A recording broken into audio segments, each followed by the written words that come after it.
현대인은 자주 묻는 건강에 대한 이제 질문에 대해서 조금 제가 좀 정리한 내용을 말씀드리도록 하겠습니다. 네, 비타민이 중요한 건 알겠는데 이제 많은 분들이 비타민 외에도 이제 뭐 칼슘이라든지 마그네슘 이런 것들에 대한 중요성에 대해서 좀 약간 모르시거나 또는 아시더라도 이렇게 이 중요성에 대해서 좀 많이 좀 모르시는 분들이 좀 계십니다. 그래서 이 부분에 대해서 좀 말씀을 좀 드리고 싶은데요. 비타민 같은 경우는 이제 사람들이 다들 이렇게 먹어야 한다는 건 아시죠? 하지만 이 비타민 자체가 각성제는 아니고 비타민을 먹는다 하더라도 사람들이 이게 에너지, 즉 칼로리를 이렇게 만들어내지는 않습니다. 그리고 당연히 그러니까 에너지 만들어낼 수가 없는 거죠. 하지만 이 비타민 같은 경우는 식품을 먹지 않으면은 이게 자연적으로 섭취는 이제 불가능합니다. 하지만 비타민 D 같은 경우는 이제 아시다시피 저희가 햇빛 비타민이라도 알려져 있죠.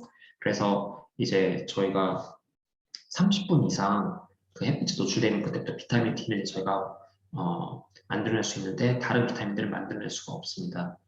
그래서 비타민도 이제 저희가 계속적으로 규칙적으로 드셔주셔야 건강해질 수가 있는데 정말 가장 좋은 거는 일단 음식으로부터 섭취하는 게 굉장히 좀 좋고요.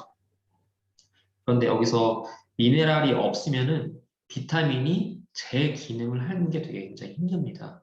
그리고 비타민 또한 미네랄의 도움이 없이는 비타민이 우리 몸에 잘 흡수하는 것도 힘들고 그리고 비타민이 기능하는 것도 힘들고 여러 가지 좀 이렇게 면에서 좀 이렇게 떨어질 수가 있기 때문에 비타민과 미네랄을 함께 섭취하는 게 굉장히 중요하다라고 좀 말씀을 드리고 싶습니다. 그래서 비타민 A 같은 경우는 어, 같이 섭취하면 되게 좋은 이런 미네랄들이 칼슘, 마그네슘, 셀레늄, 아연 등이 있고요. 비타민 B 같은 경우는 코발트, 구리, 철, 망간, 칼륨, 나트륨 등이 있습니다. 비타민 C는 비타민 C만 단독적으로 섭취하는 것보다 이와 함께 칼슘과 코발트, 구리, 철 등을 섭취해 주는 게 굉장히 중요하고요. 그리고 비타민 D 또한 칼슘과 구리, 마그네슘, 그리고 셀레늄, 나트륨들을 같이 섭취해 주는 게 굉장히 중요하다고 말씀 좀 드리고 싶습니다. 그리고 이제 또한 잘 알려진 비타민 E 같은 경우는 비타민 E만 드시는 것보다 칼슘과 철과 망간, 인과 칼륨, 셀레늄, 나트륨을 같이 드시면 좋겠다라고 말씀 좀 드리고 싶습니다. 자, 그리고 이제 또, 저희가 이제 많은 분들이 영양제를 저는 언제 먹느냐라고 이제 물어보신 분들 계실 거예요. 영양제는 식사 도중에 또는 식사를 끝낸 직후 바로 드셔주는 게 굉장히 중요합니다. 이제 그 이유는 일단은 비타민 같은 경우는 이게 유기질 성분입니다. 그리고 이게 음식에다가 이제 미네랄과 함께 섭취를 하는 게 굉장히 중요합니다. 아까 여기 저 위에서 말씀드린 것처럼 비타민과 미네랄이 함께 같이 섭취되어 주어야 이제 비타민이 이제 흡수가 잘 될 수 있고 이 기능 또한 이게 잘 올라갈 수 있도록 이제 도와주는 거죠. 이게 비타민은 크게 이제 두 가지로 나뉩니다. 수용성 비타민, 이제 지용성 비타민 나뉘는데 수용성 비타민 같은 경우는 비타민 B군 복합체가 들어가 있고 비타민 C가 이제 대표적인 수용성 비타민이죠. 그리고 지용성 비타민 같은 경우는 이제 기름에 잘 녹는 이제 비타민이고 이게 비타민이 A, 비타민 D, 비타민 E, 비타민 K가 대표적인 지용성 비타민이라고 이제 말씀을 좀 드릴 수가 있겠습니다. 근데 수용성 비타민 같은 경우는 이게 되게 중요한 게 뭐냐면 이제 우리 몸에 흡수가 잘 되고 또한 우리 몸에서 이게 오랜 기간 동안 이게 머무는 게 굉장히 중요한데 왜냐면은 수용성 비타민, 그 대표적 비타민 B군과 비타민 C 같은 경우는 소변 또는 땀들로 인해서 바깥으로 빨리 배출될 수가 있거든요. 근데 만약에 식사 도중 또는 식사 직후 이 수용성 비타민들을 이제 섭취를 해주게 되면은 우리 몸에서 즉 체내에서 머물 수 있는 시간이 4시간가량 이렇게 머물 수가 있습니다. 하지만 공복 시, 즉 식사를 하지 않는 상태에서 이러한 비타민을 드셨다. 특히 수용성 비타민을 드시는 경우에는 체내에서 약 2시간밖에 머무르지 않기 때문에 뭐 저희가 먹는 만큼 이 효과를 이렇게 많이 누릴 수가 없다는 거를 좀 말씀을 좀 드리고 싶습니다. 그리고 이렇게 다시 위에서 말씀드린 것처럼 식사 시 이 영양제를 드셔주셔야만 비타민 농도가 이제 우리 몸에서 가장 높고요. 그리고 비타민 제대로 흡수하기 위해서는 다시 한 번 더 거듭 언급드리지만 미네랄의 작용이 필수적이기 때문에 비타민과 미네랄 꼭 같이 드셔주는 게 굉장히 중요하다고 말씀을 드리고 싶습니다. 자, 그 다음에 이제 이거 멀미를 이렇게 좀 많이 앓으시는 분들 계시죠? 그래서 멀미를 심하게 느끼는데 이제 어떤 것을 드시면 좋을지라고 좀 약간 고민이 되는 분들이 계십니다. 이제 그런 분들을 위해서 좀 이걸 좀 마련을 해봤고요. 대표적으로 드시면 좋을 게 비타민 B군입니다. 이 비타민 B군은 배와 비행기 멀미를 이기는 데 도움을 줍니다. 그리고 또한 치과 수술 후에 이제 통증을 완화하는 데도 비타민 B가 이제 굉장히 도움이 될 수가 있습니다. 그래서 복합 비타민 B군, 그리고 비타민 B6가 여기 복합 비타민 안에 들어가죠. 그리고 또한 이거 추가적으로 마그네슘 같이 섭취해주면 굉장히 좋고요. 그럼 비타민 B6, 이게 뭐냐? 이게 바로 피리독신이죠. 이 피리독신이라는 거는 임산부들이 피리독신을 이제 혼자 단독적으로 드시거나 또는 항오심 치료제와 함께 이 비타민 B6를 이제 드셔주면은 이제 임신으로 인해서 이제 임산부들이 막 울렁울렁대고 막 그러시잖아요. 그래서 임신으로 이러한 약이 오심 그리고 구토에 굉장히 좋은 효과가 있다고 좀 말씀을 드리고 싶습니다. 그리고 이제 우유에 대해서 이제 많은 분들이 찬반 논란이 이렇게 있는 걸로 저는 알고 있어요.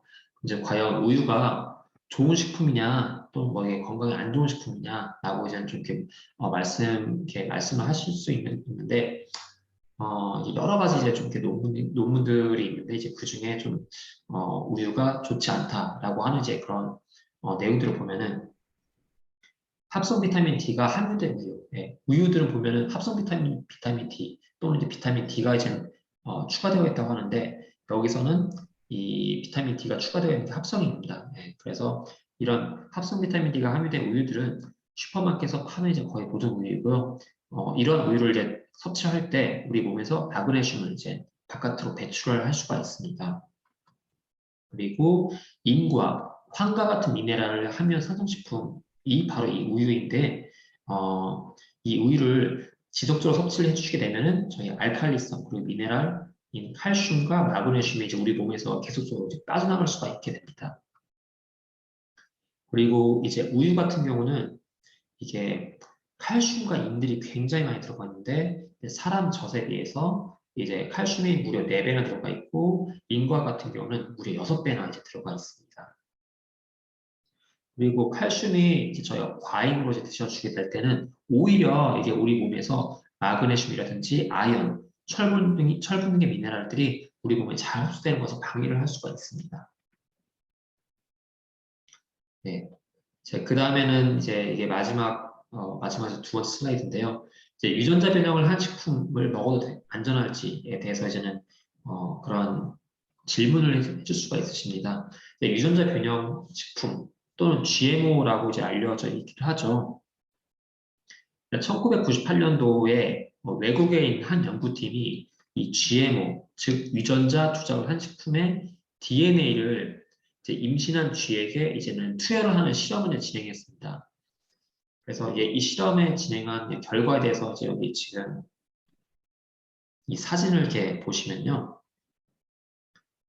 쥐가 이 유전자 조작식품, 즉 GMO를 투여한 이후에 창자, 그리고 백혈구, 그리고 뇌세포 등의 이제 이상을 보이면서 사망을 하는 이제 그런 초래가 이제 일어났습니다. 그리고 태아에게도 비슷한 상황이 이제 일어나게 되었고요. 이런 GMO를 그러면 어떻게 하면은 최대한 우리 몸에서 그리고 우리가 이제 최대한 이런 GMO들을 섭취하는 것을 좀 이렇게 막을 수가 있을지 또는 덜 섭취할 수 있을지에 대해서는 가능하다면 유기농 식품을 이제 구입하셔서 유기농 식품 위주로 드시면 굉장히 좋고요. 자연식품 위주로 드시면 굉장히 좋습니다. 그리고 가공식품이라든지 패스트푸드, 인스턴트 식품들은 최대한 멀리 하시는 게 이러한 GMO, 즉 유전자 변형 식품을 에서 저희가 이제 섭취를 멀리 할 수 있는 이제 방도 중에 하나가 될 수가 있겠죠. 자, 그리고 이제 그렇다면 이 GMO가 도대체 무엇인데 왜 이렇게 제가 좀 얘기를 하느냐라고 좀 질문을 할 수가 있는데요. 생각 외로 저희가 한국 국민이 1년 동안 먹는 GMO 양이 굉장히 많습니다. 2014년도 기준으로 국민 1인당 1년 동안 섭취한 양의 GMO, 즉 유전자 변형 식품이 옥수수로는 1인당 22kg, GMO의 콩은 21kg으로서 총 43kg이나 이제 됩니다. 예. 그리고 또한 놀랄만한 사실은 한국이 식용 GMO, 식용적으로 먹는 이런 유전자 변형 식품들을 전 세계에서 가장 많은 수입하는 나라로 이제 1위로 꼽혀 있죠. 네. 그래서 여기 지금 표를 보시면은 최근 3년간 업체별 GMO 가공식품 수입 현황에 대해서 알 수가 있으십니다. 여기서 보면 2013년도에서 2016년도의 현황을 보실 수가 있는데, 여기서 보시면 저희가 대표적인 그 회사 중에서 코스트코가 있습니다. 코스트코는 수입량이 2014년도에서 2016년도 무려 1만 톤이 넘는 이런 가공식품을 이제 수입했는데, 이때 주로 수입 품목들이 과자, 기타 가공식품들이 있는 거죠. 그리고 이제 햄버거 하면은 되게 대표적인 그 회사 중에 하나 버거킹이죠. 이 버거킹 또한 GM 가공식품들을 대량 굉장히 많이 수입해온다. 이제 그래서 이 수입하는 이제 품목들에 감자, 고구마 가공품들이 들어가 있다는 걸 말씀드리고 싶습니다. 그리고 이제 이마트 또한 노브랜드로 많이 알려져 있죠. 이 노브랜드의 브랜드를 이제 유통을 하고 이제 판매를 하는데, 이마트 또한 과자, 육류 등에 대한 이런 GM 가공식품들을 이제 많이 수입을 하고 있다라고 이제 보실 수가 있겠습니다. 가공식품뿐만 아니라 또한 농산물 수입 현황 관련돼서도 이제 저희가 아는 이제 많은 이제 그룹들, 회사들이 또 수입을 하고 있는데, CJ 제일제당 또한 뭐 대두라든지 옥수수, 유채들이 다 GMO입니다. 이러한 유전자 변형 식품들을 이제 굉장히 많은 비율로, 대두만 하더라도 313만 톤, 옥수수만 하더라도 21만 톤, 유채만 하더라도 6만 톤이 되는 그런 다량의 농산물들을 이제 들여오기 때문에, 우리가 이러한 유전자 변형 식품에 먹는 것들에 대해서 좀 약간 멀어질 수가 좀 이렇게 없겠다라는 좀 그런 경각심을 가지고, 최대한 저희가 유전자 변형 식품들이 아닌 가공식품들이 아닌 유전자식품, 이런 패스트푸드에서 멀리해서 자연식품 그리고 유기농 식품들을 최대한 좀 드셔주셔서 저희의 좀 건강을 지켜주시는 게 좋겠다라고 좀 말씀을 좀 드리고 싶습니다. 네, 오늘 이렇게 제가 지금 준비한 내용은 여기까지고요. 네, 혹시 뭐 추가적으로 이렇게 좀 질문들이라든지 또는 개인적으로 건강에 대해서 좀 이렇게 문의하실 사항들이 있으시면은 자유롭게 말씀해 주시면 좋겠습니다.